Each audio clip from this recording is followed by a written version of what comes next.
Right, so we're into Mind Manager now, and I'm going to take you through the steps of creating of what you need to keep in mind when you're creating your website, the basics that you need to keep in mind. Now, first off, you need to make the decision. Are you going to do it using a free website, or are you going to do it using a paid website? Um, the difference between the two is quite significant, and the long-term repercussions of making a decision one way or the other can be quite hectic. The free website, let's run through those points there. The free website, first off, initially it's free and it's easy and quick to set up, of course, and it's free. Um, so many people make that mistake of, and I'll explain why I say it's a mistake, to go down this road because of the free factor. Um, but it's not an informed decision. They don't know what's going to happen to them down the road. So I personally will absolutely never ever recommend that anyone use a free website, but that is your choice. Many people use blogger.com, Google's blogging platform, etc., to set up their first free websites. And there's a lot of services out there that offer you free business websites. They offer you like 5 pages for free, but if you want something more, then you need to pay. And there's good services out there, and a few of them I would even recommend the paid versions, because they help you, they support you, but in the long haul, it's just not a good idea to go with free. Rather go with a paid version and get yourself a freelance, paid by the hour developer, and professionals to help you if you get stuck, or buy support, or depending on the platform that you're using. Here you can even buy support for that specific platform. There's a lot of help out there, but we'll get to that. So, and free, okay, free, the platform always belongs to someone else. So, if you're going to use a free service, it belongs to them.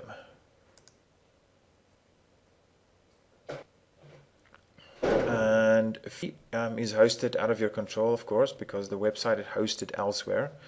The content you generate, for example, on a place like blogger.com, that content does not belong to you. It belongs to the platform that you created on. Now, many of those platforms, I do believe Blogger does offer that, gives you the opportunity to use your own domain name and possibly to export the content that you've created. So if you want to move your website, then you can do that. But many of these free systems, they hold on to the content they create. So you spend obviously hours on creating your content, which is the purpose of running your own website, is you have to have good content. You spend hours and you spend time on it, and it doesn't belong to you in many of these cases. Then, of course, limited, you generate money. Once your website starts ranking for specific keywords, etc., and you're getting visitors, if you're using a controlled environment, then you don't have control over how you monetize your website.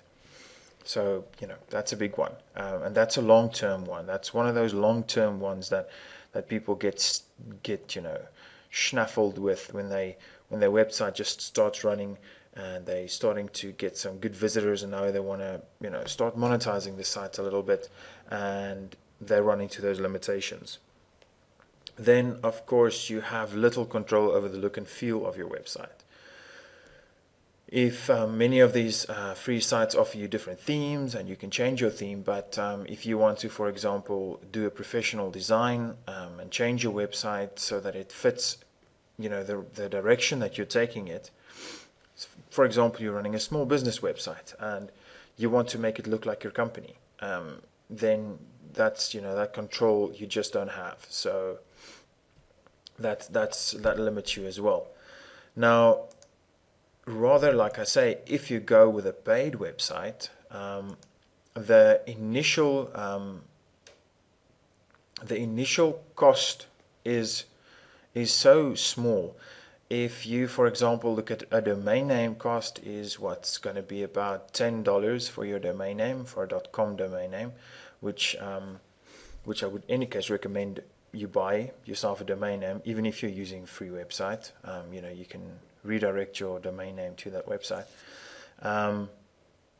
And your hosting fee would be a monthly cost, but if you're hosting with one of the shared hosts out there, which are, they're very good, very stable, old companies, I've used quite a few of them with no issues whatsoever, then it's going to cost you anything from $10 to, for the more expensive ones, there's different levels, but it's going to cost you from $10 a month upwards, and maybe even cheaper. Some of them are very cheap, and still very good, and they offer you unlimited bandwidth and unlimited space, and you can have your own email addresses and all that stuff. So it just makes sense, if you're serious about getting your website up and running, then that's the way to go. And if you're not serious about, if you're doing this to play around, then play around, but know that if you're going down this road, if you want to create your own website and you want to maybe have the idea of monetizing it down the road, then rather do it the right way. Even if you are playing around a little bit now, just rather do it the right way from the start, and then nothing will come back to bite you in the ass down the road. You have complete control over your content, and it always stays with you. It's your content, so you back it up. It's yours. It's yours to do with as you please. It always belongs to you. You have complete control over the look and feel, and depending on the platform that you're using, you can install themes. You can even get professional designers to design something that you like. You have complete control over it. And then, of course, you have complete control over the platform that you're going to use. So let's have a look at the other ones. The other important factors that you have to keep in mind before you get started.